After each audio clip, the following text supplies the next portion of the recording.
Welcome back, everybody, to the Birdies and Bourbon Show. Dan, I know you want to be Mr. Mexico, but no, hold tight. Javi Mayakoba Hovland is now known as Mr. Mexico. Abe Answer and Carlos Ortiz have got to be chomping at the bit, letting Viktor Hovland take over the reign as the new prince south of the border. What do you think? Could we have are we seeing the guy that's going to win the most anywhere ever? Could he win this thing 20 times? I mean, it could be 67, 65, 62 on Saturday, and then he bookends it with another 67 on Sunday. I know who my one and done is for next year, the Mayakoba Classic. Gosh. Regardless of the sponsor, I know exactly where I'm going to go. I'm going straight back to him, man. My goodness. Yeah. Yeah, good showing by Javi. You played him in a few lineups. Did win a little money outright. DraftKings picks I came out in the black on that one. So all around positive weekend for Team Cal, Birdies and Bourbon. I don't know, how did Team Dan go about it? I did good. Number one, I came out ahead on the one and done this last week, and I won money. I won money in DK. So there you go. Yeah, you're Billy Horschel. We both got off to a strong start. I was like, good gosh, we're gonna do great this week. And then I know you send me a message, and it's like, oh, look at where the wise man sits, and I'm looking, and I'm like, well, shit, look at where Billy Ho's sitting. I mean, I'm feeling good going into the weekend. And then Billy. Yeah, Dan called up Cal on Thursday, said, "Hey, I chose wisely." That you did. Yeah. So hold on before we get too far downstream here. So Viktor Hovland, he's out there. Was it Danny Lee? Is that who's? I forget whose shaft he borrowed, because he broke the shaft. I remember, yeah. He broke his driver shaft, so he's like, "Hey, let me see that one," and gets it. And I think it said it was a couple inches shorter, kind of like me standing next to you, just a couple inches shorter. Yeah. But so he goes in, he gets it, and man, he just blistering fairways out there. And I don't know, fortunately or unfortunately, there's no strokes gain data for the Mayakoba Classic, but I guess when you, 4 strokes over the field at 23 under, didn't need it. And I'm wondering, is he replacing that driver? Is he just going to keep it status quo, man? I mean, athletes, I don't know. I wonder if we need to ask next time we have a player on. So, whether it's Hudson or Wyndham, or Michael, whoever it is, we need to figure out are golfers superstitious? I mean, when I think of sports and superstition, I immediately think of crash. I think of baseball, right? And it's kind of like, well, I mean, that's kind of the epitome of the superstition as it relates to an athlete. I don't know what the superstition's like for a golfer. I know they keep a ball marker or something like that, but I don't know if it gets to that degree. But I mean, after you win, I mean, how do you take it out of the bag? I mean, Henrik Stenson's probably a bad guy to bring up. I mean, I shouldn't say that. Henrik's that major champion. Let strike that from the record, Dan. Strike it from the record. But look at Henrik. I mean, he's been playing that old Callaway Diablo strong 3-wood, I mean, for years, and he's tried to replace it, and he just say something just doesn't feel right. And boy, did this feel right for Javi. This is not the first time this has happened on tour this year. Like, we had DJ that didn't have a 3-wood, he didn't have a driver or a 3-wood or whatever it was, like a couple of weeks ago, and he had to go out, get out of the press tent, and he wanted, you guys are holding me up, I want to go see what they got me or whatever. These guys, they don't have room for a backup or spare. I mean, I would think that they're, hey, business opportunity, a loaner program for the PGA Tour. Brought to you by Birdies and Bourbon. Here you go. Birdies and Bourbon LLC, loaner program in progress. Get the attorney on the line. Here we go. Yeah, I mean, why not? Let's see who else kind of surprised you. Oh, hold on. You may not hear this the rest of the season, Dan, but you called it. Called it. Somebody showed up Thursday and Friday and spent the rest of the time in Mexico eating grapes on La Playa. I told you that same thing happened last year. You're not going to get me twice. Nope. Nope. Gosh, yeah, you cannot trust that guy down there. He wants the free vacation. Now he might be now this week. I think he actually, because I mean he's not going to be going to Houston to hang out. Yeah, so. Probably not. Don't know what the weather's going to be like. It's definitely not going to be the weather they had down there. Lounged up at the resort. So yeah. Let's see who else had a good showing. JT came on. Yeah, I mean Sunday he faltered. I shot a 69. He shot a hell of a lot better than I did on Sunday, but I don't want to say he faltered, but the Friday and Saturday for him, 65 and a 64, and got off to a kind of a slow start in a 68. I mean, that's as slow for his skill set. For mine and your skill set, Dan, I mean, that would have been a great front nine for you, a 68. I don't know. 100%. So I don't know. Good things to come from JT. I mean, maybe bones on the bag is gonna give a little injection of life. Not that we were missing anything, but I think when the majors start to roll around, I think probably that's where we're going to see the biggest benefit. Scottie Scheffler, looking good. To another Texas guy heading back to Texas this week. And you know who I really thought after firing that 61 on Thursday? Matt Wolff. I said, man, we got something here. And then holy shit, Saturday rolls around. Yeah. And maybe one too many margaritas by the pool Friday night. I don't know. But hey, he comes back in on Sunday and fires off a 65, which is, hell of a recovery for finish T5 for Matt Wolff. Yeah. Who else? Abe Answer, 15 under for T7. I don't know if anybody else that we usually. Hold on. Bucky was down there, wasn't he? He's at T40. Yeah. Okay, T40. So I think he looked pretty good on Thursday and Friday. I could be completely wrong. He was toying with that cut line for a while. He absolutely was. So Friday kind of got him at a 72. Shoots a 66 on Thursday. So a little spark of life in there. Had me kind of second guessing my choices until Billy Ho came in and finished. So he is now 79th in the world in the OWGR. So he's getting back in there, right? Didn't take him long. Hudson Swafford, he shot a triple 68s for the tournament, finished at T33. So solid showing from Huds down there.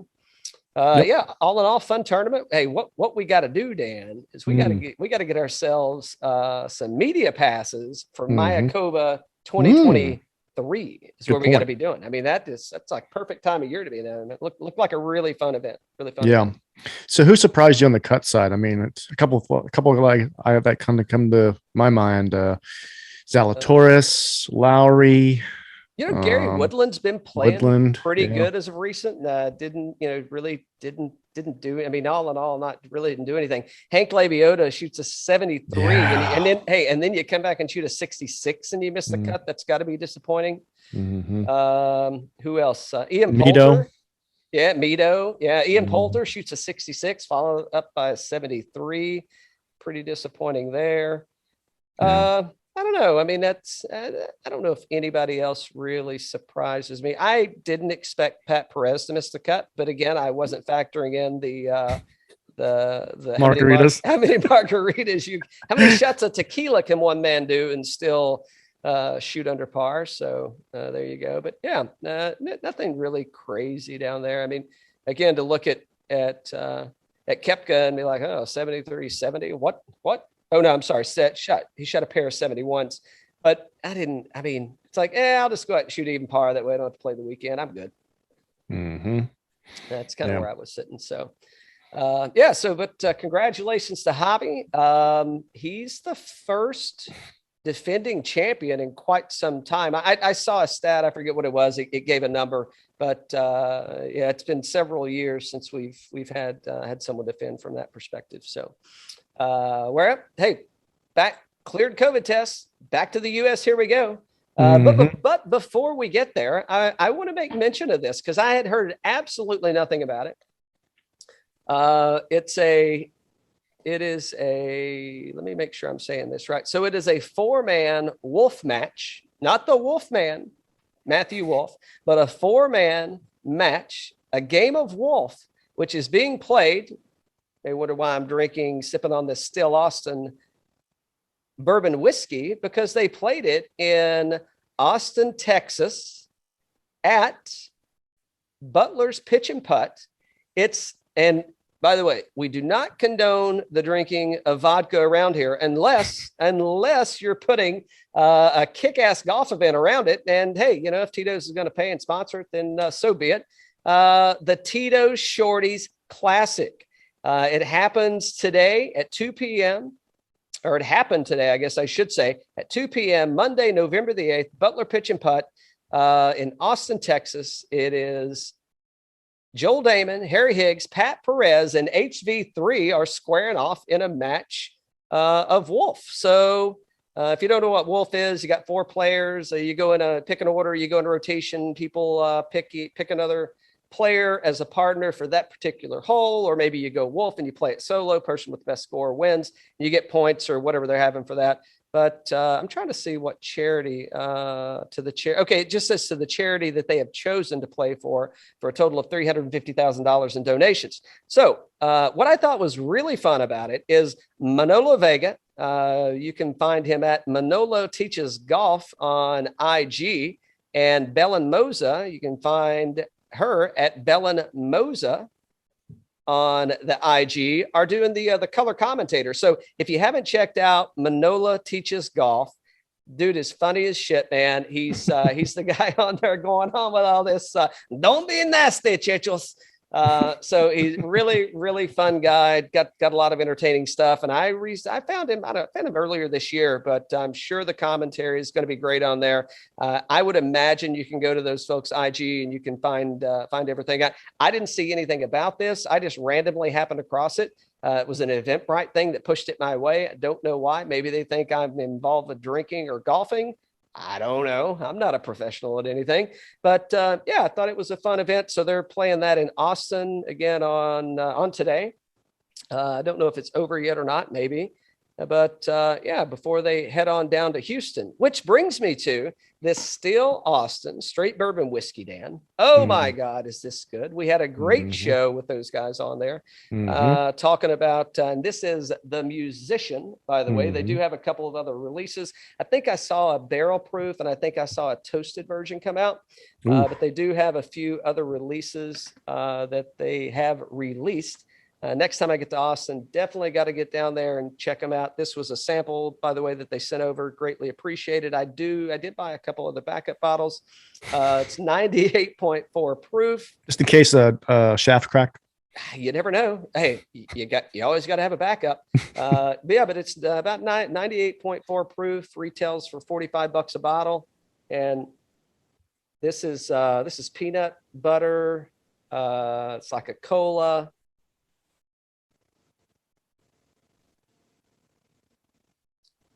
Lemon, green apples, got some kind of a bready note in there, but a damn tasty pour. If you haven't tried Still Austin, highly suggest that you taste it for yourself. Let us know what you think. You can find us at birdies_bourbon on the old IG and all your socials, or you can find us at Birdies and Bourbon Podcast, wherever you find your podcast, or you can find us at Birdies and Bourbon on the old tube. So go check it out.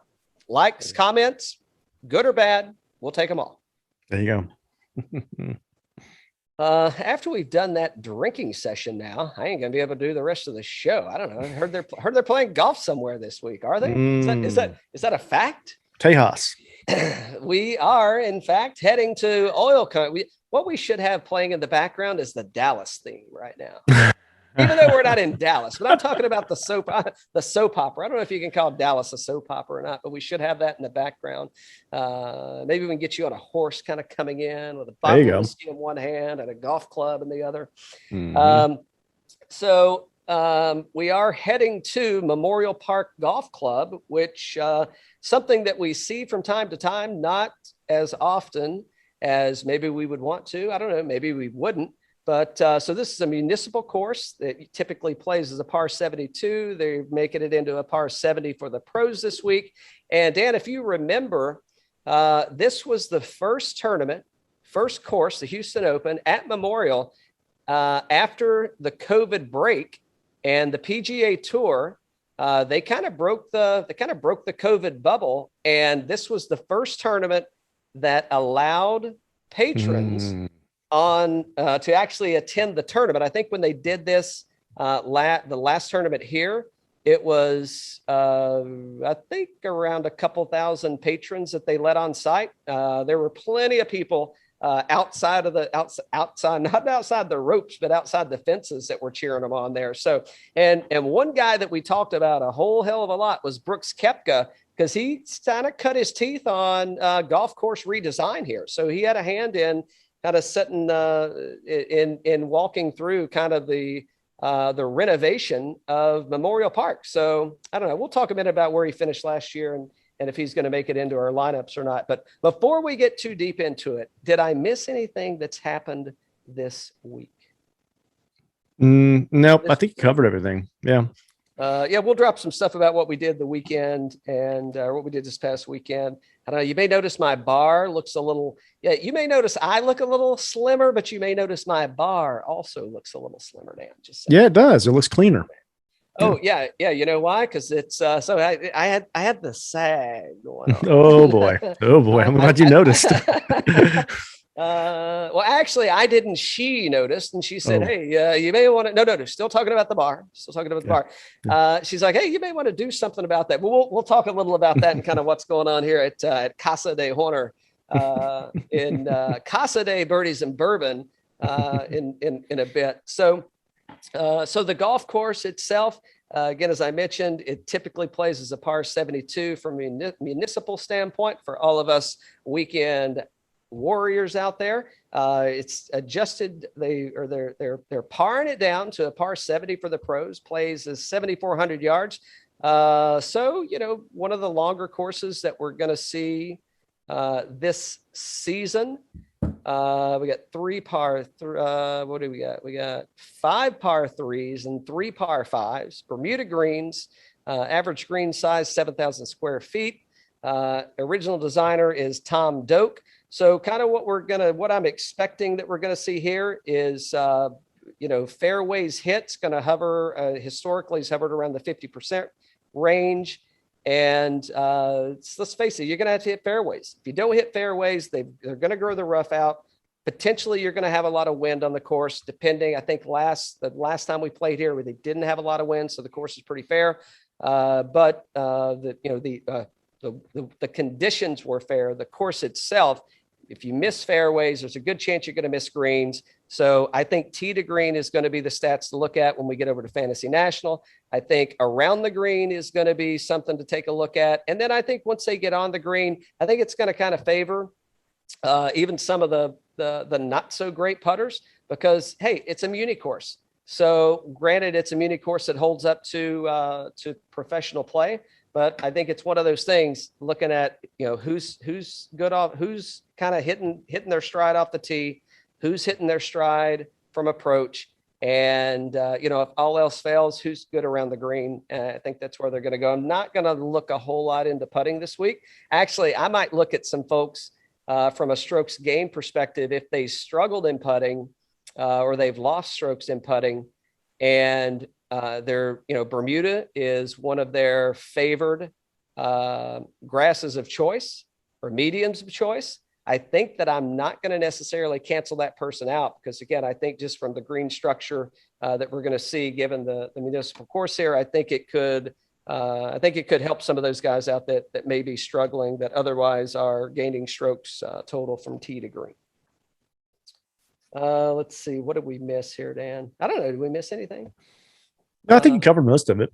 Yeah, I said 3 par 5s, drivable par 4 on the back. So again, I think long hitters, accuracy is definitely going to put somebody in a position to be able to score from that perspective. So, I did want to look at previous winners.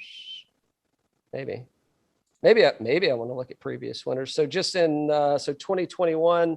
Carlos Ortiz, man, did he look good at Mayakoba. Lanto Griffin in 2020. Ian Poulter in 2018. I believe he missed the cut. Russell Henley in 2017. And look at Jim Herman sneaking in 2016, getting it done. So there's your previous. How many years have they played it in its current form, at the current setup? I think this is the third year. Okay, so the last 2 years we can look at some history. Yeah, don't hold me to so Lanto and Ortiz are the two guys that probably would be the ones you want to take a closer look at in terms of just history here and how they play and how they stack up with their game, that kind of thing. Well, hold on. I want to confirm that, because it may be that it was last year. It was the first time they played. They played it here before, but I think last year maybe was the first time that they played here. I don't know. Let's take a look.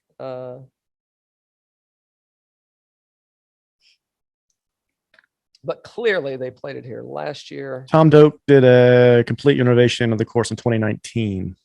Yeah.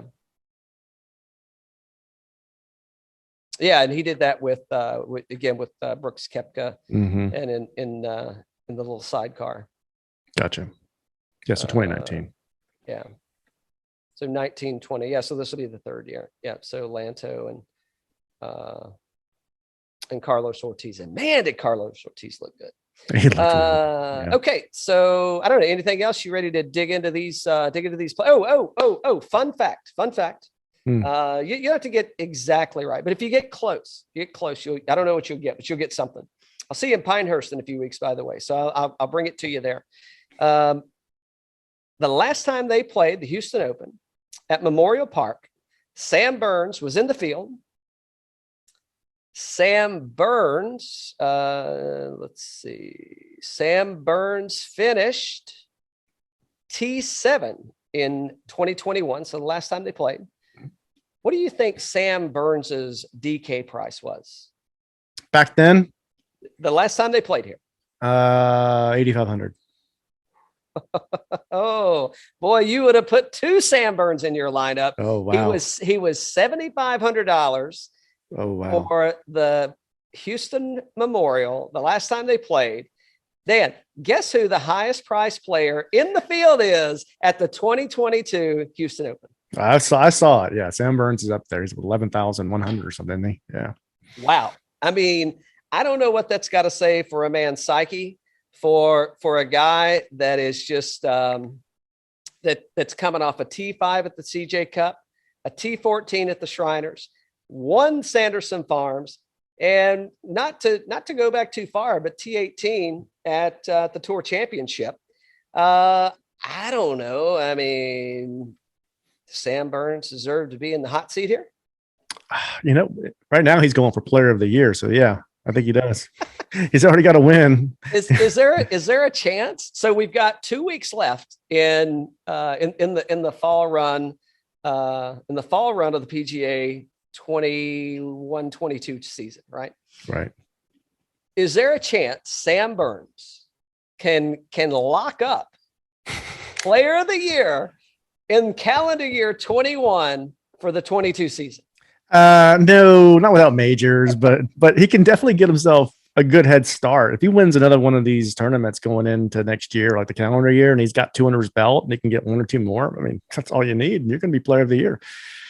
Oh yeah, I don't know. And then if that happens, then we probably won't see Sam Burns until January the next year, right? Well, you know what I mean, like because Cantlay. What do you Cantlay mean hasn't played at all since the Ryder Cup. So I don't know if you heard it or not, Dan, but depending on your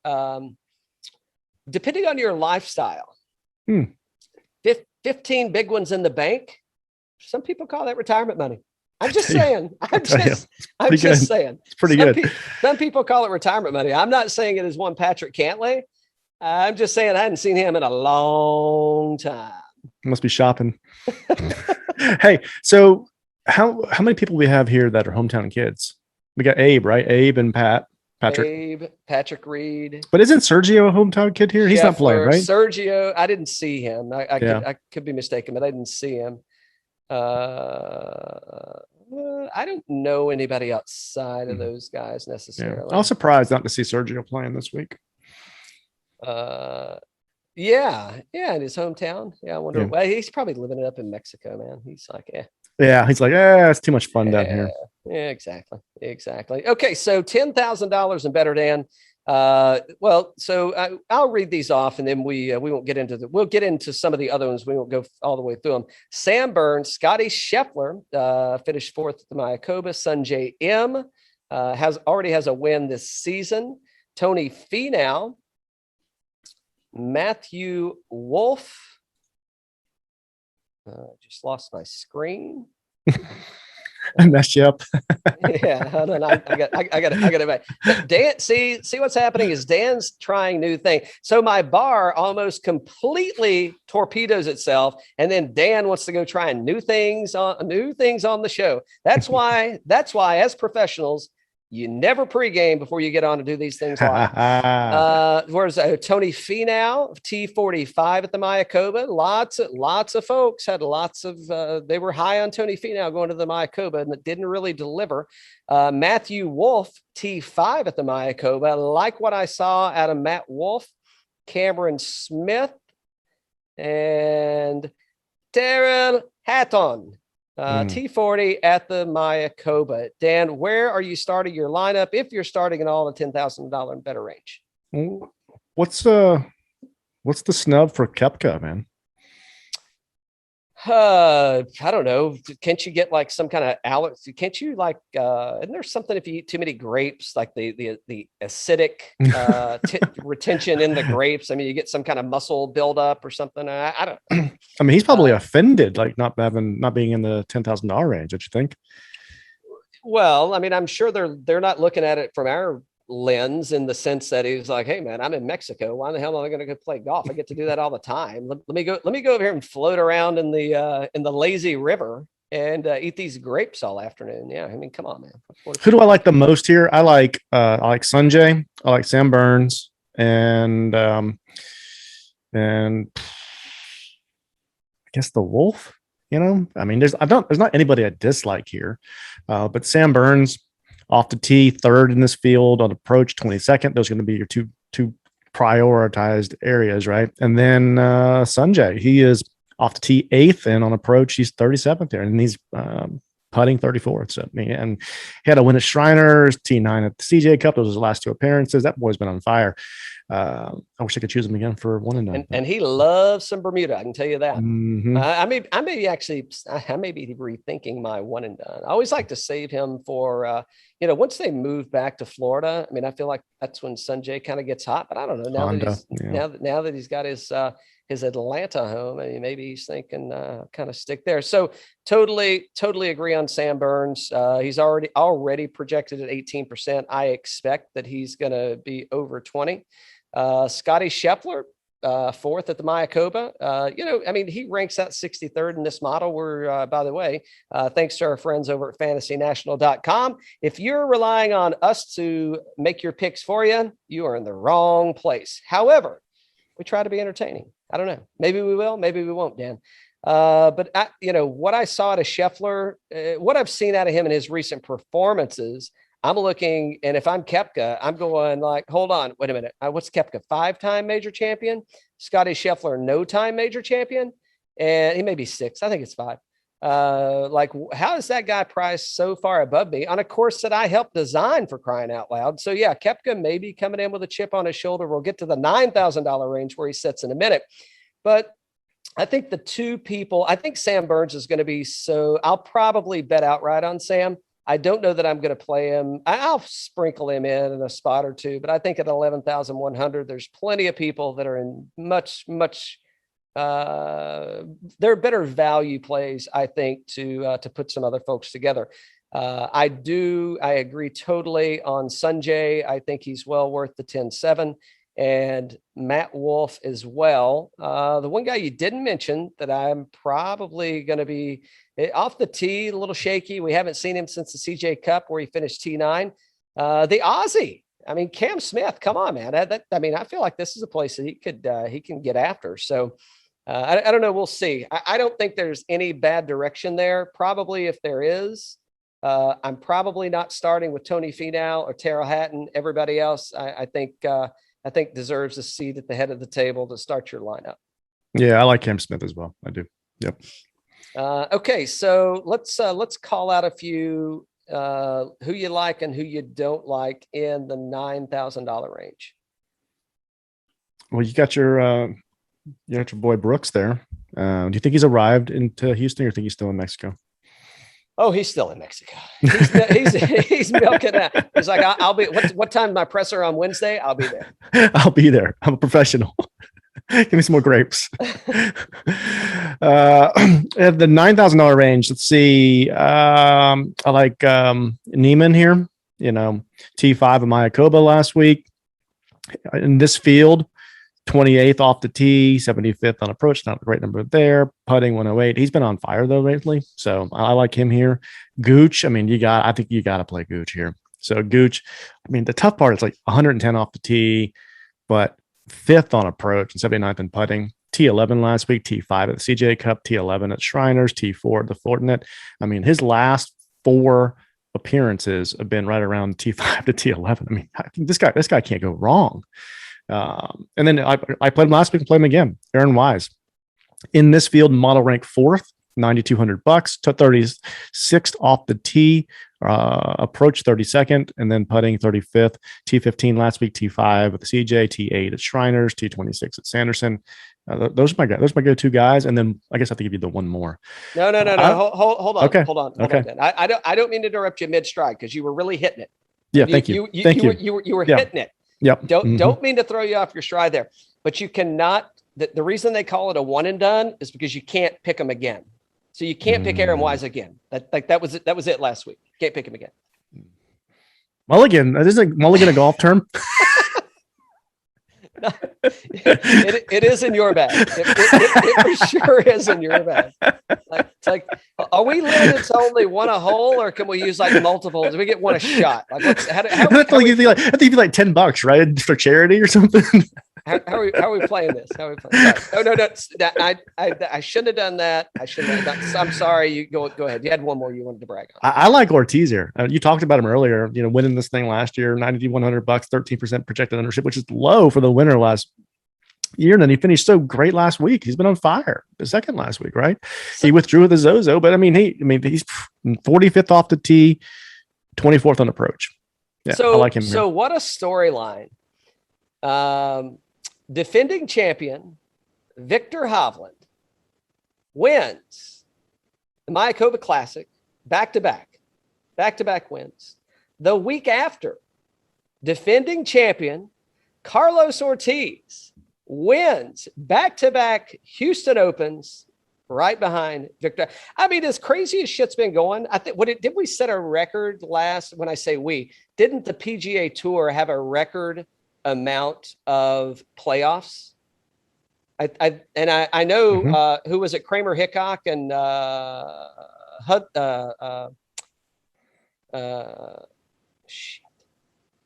anyway, there was who did Kramer play? God, I can't believe it was I know it's on the tip of my tongue.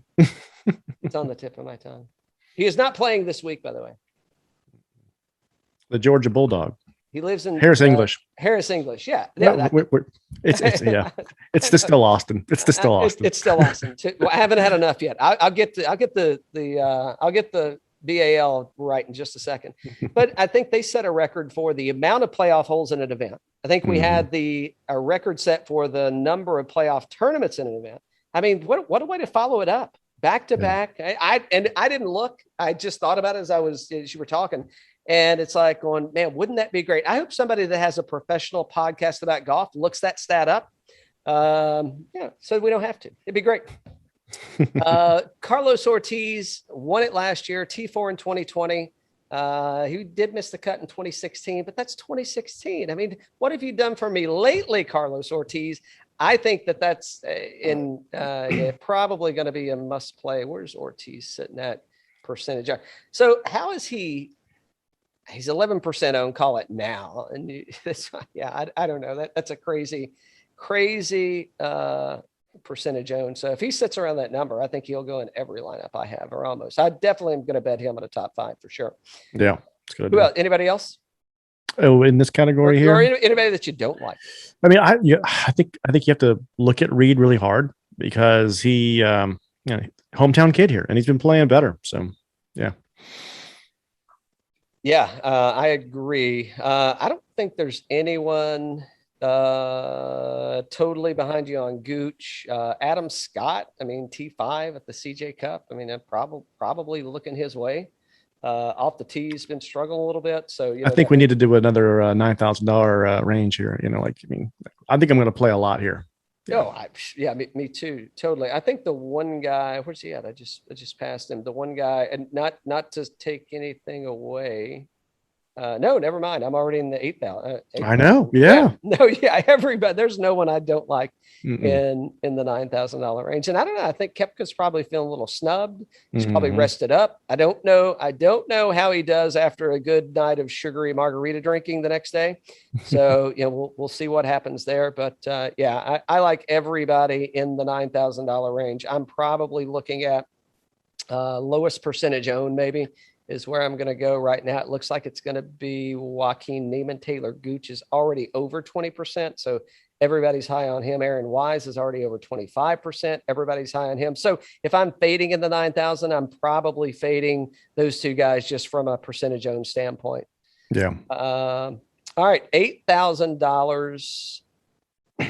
Let's see who is in here. Boy, once again, a lot of people that I want to get after. Max is getting no love down there at 8,000, isn't he? So T72, we haven't seen him since the CJ Cup. And then prior to that, he won the Fortinet. So I don't know, his putting, he's definitely losing strokes.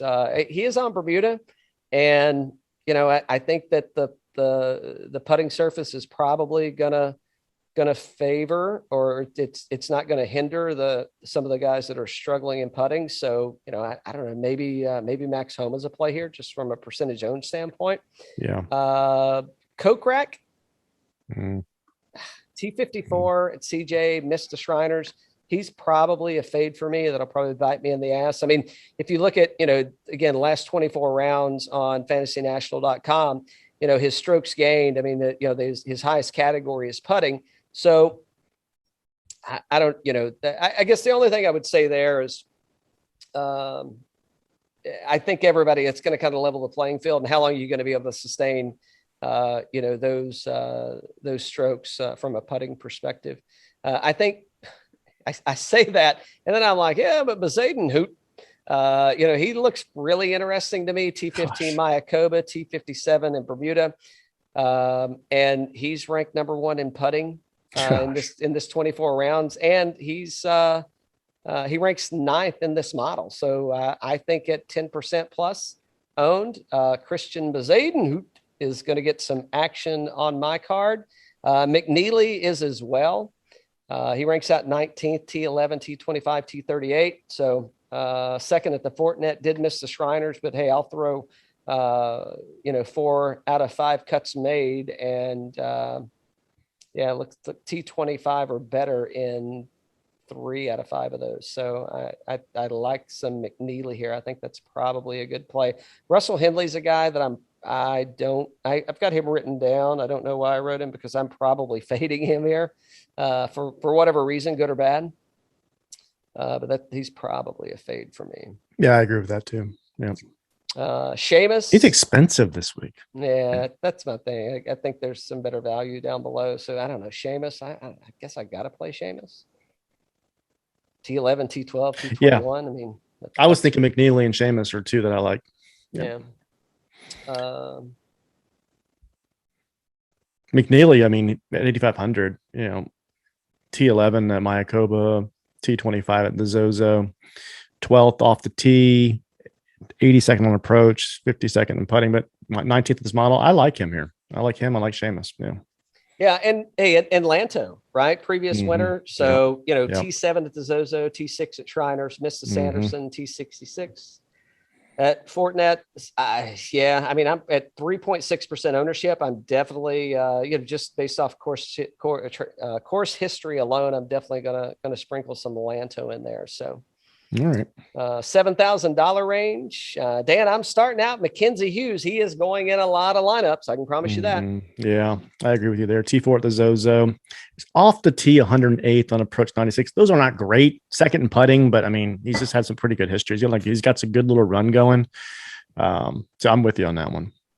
And yeah, I think tournament history, T7, T55, T23. So I think Mackenzie Hughes is probably someone.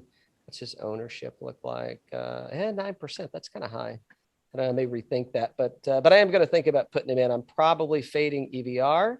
HV3, as previously mentioned, getting a little work in over in Austin. And Dan, that whiskey, it flows in Austin, doesn't it? And sure does. So I don't know if HV3 is a drinker or not, but I'm sure he and Higgs and Damon and Perez, I think was the other guy. I'm sure they're hooting it up, having a big time.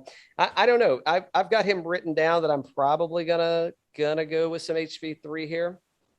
He did miss the cut in Mayakoba, so he should be good and rested up. I don't know. We'll see. Here's fun. So the funny thing, so Mito Pereira, and I had him as a scratch, right? I said, nope, no Mito for me. And well, I know. He missed a cut at Mayakoba, T30, T40, T31. However, he ranks third in this model. Yeah, he's a ball striker, man. Second on approach, fifth off the tee.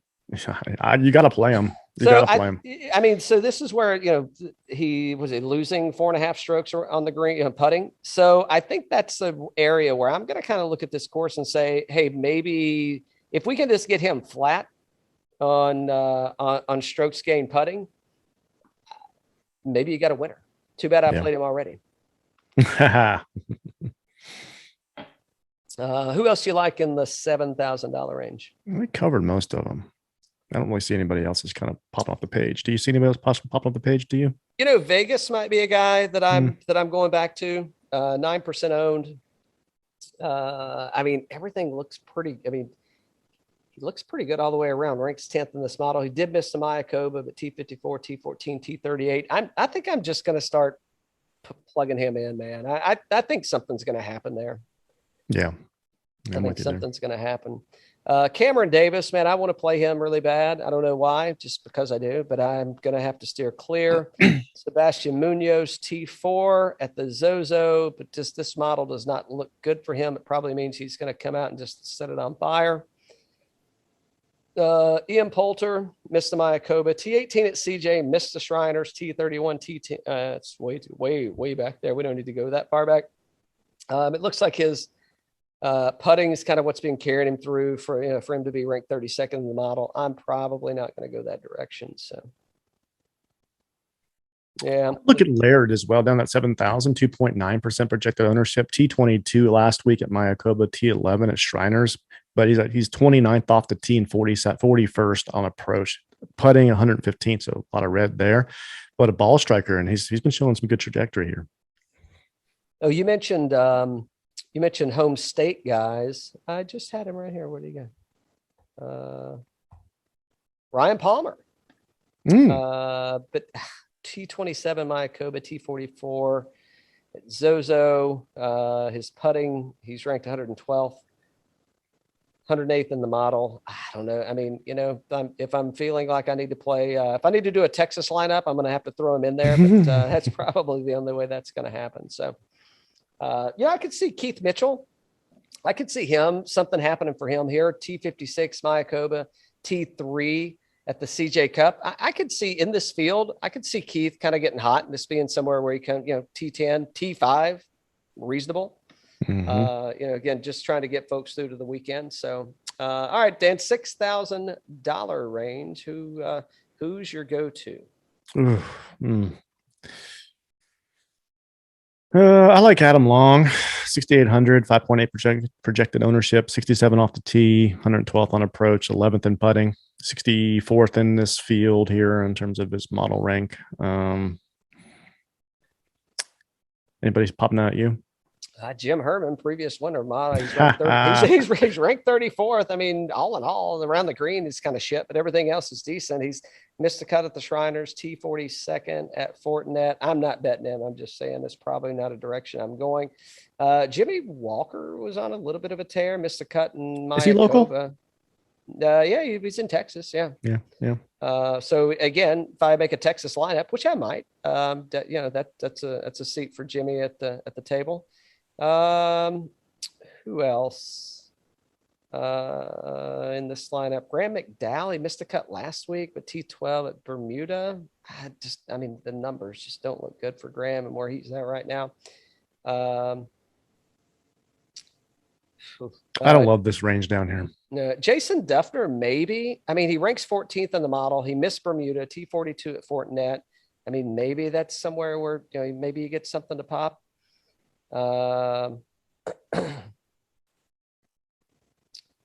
Sam Ryder, cut Mayakoba, T7 Zozo, cut at the Shriners, T51 at Sanderson, T58 at Fortinet.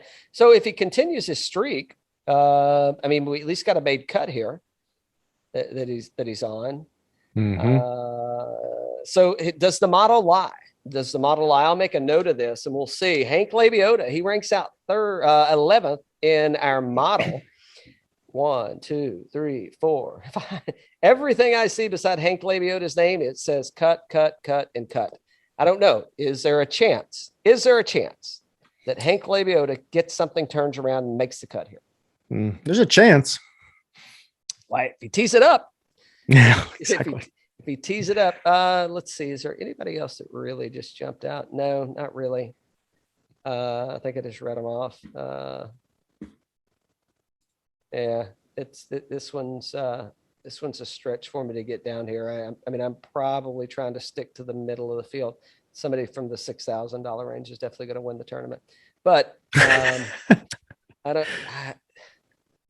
Adam Long is probably at $6,800, T22, T25, T29 at Sanderson. So maybe 3 out of his last 5, he's T29 or better. So Adam Long could be a guy to go to. Putting good, struggling a little bit off the tee. That's a maybe. I'm just looking to see, is there anybody else? Hoagie, maybe. I may go for some Hoagie action, T56, 17, T32, T14. So Hoagie might be, I may go basement with Hoagie at 6,900 and start working my way up, man. That may be the way I play it. So. Yeah, so that's what I got. Dan, what else do you have about the Houston Open? That's it, man. We got to get to our one and done. We do have to get to our one and done. Well, sir, by all means, you were bragging about how much money you won. How much did you win, by the way? 109,000. Ooh, don't spend it all in one place. Yeah. So you are leading right now by 134,000. But you're adding in 109,000. No, that's with that included. Okay, so, it's with, okay, yeah. okay. Yeah, gotcha, so you're still ahead by 134. Okay. So I'm torn between Carlos Ortiz and Taylor Gooch. You want me to get a coin? Yeah, get a coin. This is planned out, so I don't even have any coins in here. That's okay. Don't worry about the coin. Hold on, I'm getting a coin. Hold on. Oh boy.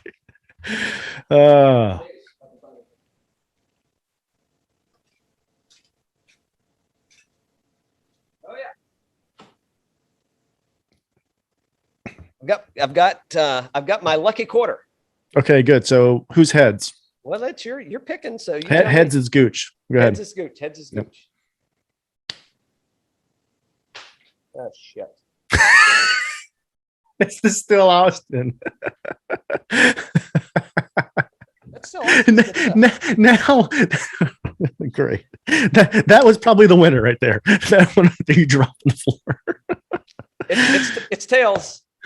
Carlos Ortiz it is then. Okay. We're gonna go for back-to-back champions. Back to back. I think I think it's a great, just the way things have gone. The past, I don't know what can we got, 18 months, 19 months, 20 months, whatever it is. The way things have gone, I wouldn't be surprised. I wouldn't be surprised. The only thing that scares me about Ortiz is he's got a great ceiling, right? He can get up there, but he's very volatile. Whereas Gooch is not as volatile. But look at the field last week, which it was a cut event. Yep. Look at the field this week. which is also a cut event, a place where he's won before. Yep. I don't know how anybody could say, I can't believe he did that. Other than the only way you could say it is if you're like, well, what's the chance there's going to be defending champions back to back? I know. Well, like you had Carlos Ortiz last year won this thing. The year before, he was T4. Taylor Gooch was 4th last year. Year before, he's T4. So it's just like these guys are so freaking good. And then Sepp Straka. I mean, Sepp Straka plays really well here. Really well. Yeah, he didn't look good though. I know. Yeah, I'm not picking him. I'm sorry, the numbers. I'm just saying the numbers. Numbers don't look good. Yeah. I think it's totally solid. I think that's you've talked me into putting some money on it now. So good. I don't know what his odds are, but so as I see it, my one and done has never played here before. But here's the reason I'm going with this guy. When I think about, and the greens are going to be easier. His putting is probably what's dragging his game down right now. Let's see what his strokes gained are putting. Let's see. We don't have anything from Mayakoba. Wink, wink. He did play at Mayakoba. So last 5, last 3, I'd say so. He's flat pretty much all the way around. 8.2 strokes on the field at Mayakoba, 12 strokes on the field at Shriners. Northern Trust, kind of shitty. They said this is one of the comparable courses. I'm just kidding. They didn't say that. I'm going. Give me the the Wolff. Give me the Wolff, man. Give me the Wolff, man. T5 Mayakoba. Said it before. 2nd at Shriners. T17 at Sanderson Farms. He said he's sorting things out in his mind. He's getting things back together. Just shits the bed. Absolutely shits the bed at on Saturday. Comes back. I don't know. I dropped the screen. He shot a 65 or 66 on Sunday to get himself, in position for a solid finish. I'm going with the Wolff, man. I don't know where else somebody. The other reason I'm using him here is his U.S. Open performance. And typically at the U.S. Opens, they're growing the roughs out. They're making the course hard as hell. What we saw, I mean, it could be windy here. I hope a wind gets up because I think that it's going to play into his favor. So I think the rough, I think if the conditions get nasty, I think Matthew Wolff could be the guy coming off of his finish at the Mayakobas. Put me down for the Wolff, and I will not have to worry about picking him again for the rest of the year. Thank God. Nice. There you go. You got him. Let's see. Okay, so some fun things. No, I have not started watching. It's like funeral procession. What do you call it? Succession. Out of tomato. Even though I think they have different meanings. Either way, I have not started it yet. But it's on my. I think I did see that. His name is Kieran. They named him after the beer, right? I don't know about that, but yeah, it's Kieran Culkin. Kieran McCulkin. Kieran Culkin. Yeah, after the Japanese lager. So I did see. I think he hosted Saturday Night Live. I didn't watch it yet. Yeah. Haven't watched it. So, but I don't know. I would imagine it's. He looks funny in the little snippets I see of him kind of doing things. So no, I have not started watching Succession yet. Because my friggin' the bar almost fell down again. I'm like going, holy shit. I mean, I'm like, all right, I got to look at some things over here. So as you can see. And if you're listening, you can go check us out on YouTube at Birdies and Bourbon. And if you're wondering which Birdies and Bourbon we are, well, just either if you haven't ever seen us, then just listen for the voices. We're pretty distinct. There you go. Dead giveaway. And we talk about golf and liquor. Mm-hmm. I don't know what more you could ask for. But I'm looking in these free floating shelves. Because you have to anchor them into the drywall. And I'm in this old ass building, like 1916 or some shit.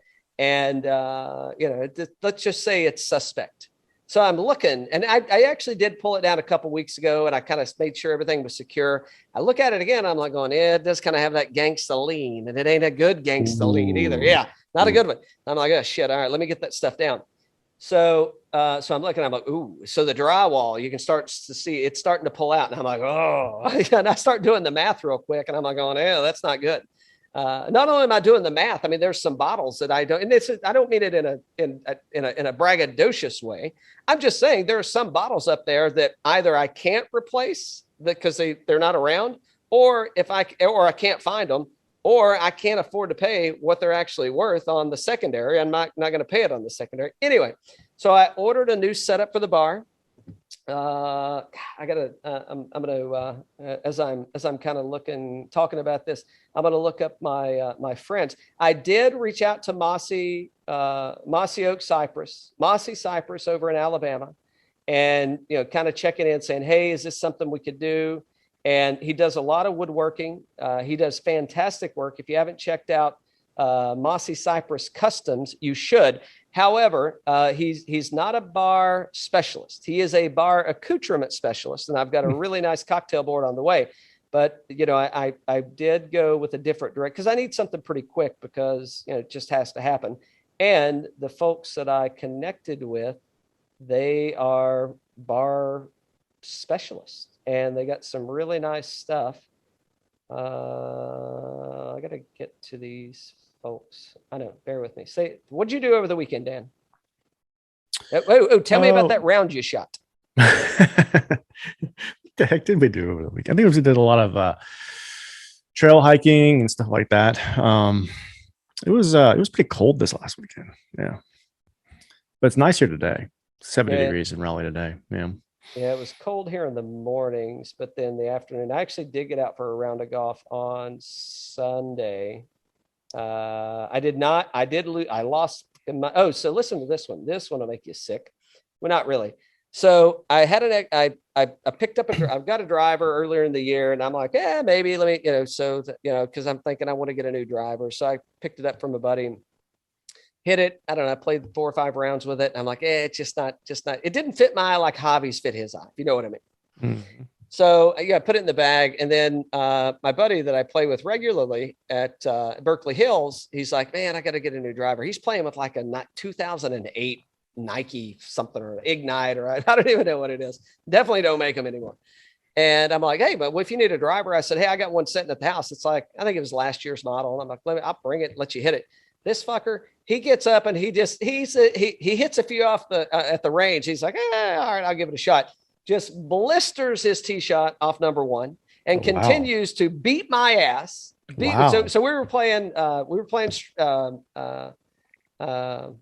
strokes, right? And he just lit me up, man. Just lit me up. So I think I lost to him by 8 points. But anyway, to goes to show, and I think I maybe won 2. I think I won 3 holes, tied the rest, and then then he had 8. So there you go. Do the math. So the folks that I connected with for the bar on IG, it's I Reclaimed. So I guess it's at I, then Reclaimed. But really cool. Found them just off of some other folks' suggestions. And the thing, I'm looking forward to showcasing that once I get it installed. And I did connect with another guy that does some custom work. So he's going to help me kind of put some lights and kind of do some redecorating. I'm like, the only thing we can't lose, so can't lose Ray, we can't lose Willie.